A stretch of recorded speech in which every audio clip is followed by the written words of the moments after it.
நம்முடைய ஜெபத்தின் ஒரு பகுதி எப்படி இருக்கலாம் அப்படின்னா, ஆண்டவரே நான் செய்ததை நீங்கள் அங்கீகரிங்கப்பா அப்படி உள்ள அடிப்படையில் நம்ம ஜெபங்கள் இருக்குமா? ஒரு வேளை அப்படி இருந்தால், ஏன்னா அனைவருடைய ஜெபங்கள் அப்படி இருக்கும். வெளியில் பப்ளிக்கில் நான் பார்க்குறேன், நம்ம ஆண்டவரை நாங்கள் செய்த காரியங்கள், வாழ்க்கையுள்ள காரியங்களை நீங்கள் அங்கீகரிங்க அப்படின்னு உள்ள ஒரு அடிப்படையில் இருக்குமான நாம் அதை சற்று ஆராய்ந்து பார்க்கணும். நாம் செய்ததை அவர் அங்கீகரிக்க அல்ல நம்முடைய ஜெபம், அவர் நமக்கு தருவதை நாம் அங்கீகரித்து கொள்வது தான் நம்முடைய ஜெபமாக இருக்கணும். அல்லேலூயா. அது ஆரம்பத்தில் கொஞ்சம் கசமாக இருந்தாலும் ரெண்டாவது நல்லா இருக்கும்.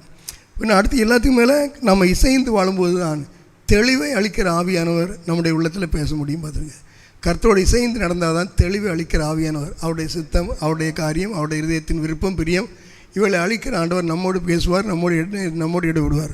ஆகவே கர்த்தரோடு இசைந்து நடக்கிற அந்த கிருபைகளை நாம் சபையாக வாஞ்சிப்போம். நிச்சயமாக கர்த்தர் பெரிதான காரியங்களை நம்முடைய குடும்பங்களிலும் செய்வார், சபையிலும் செய்வார். அல்லேலூயா.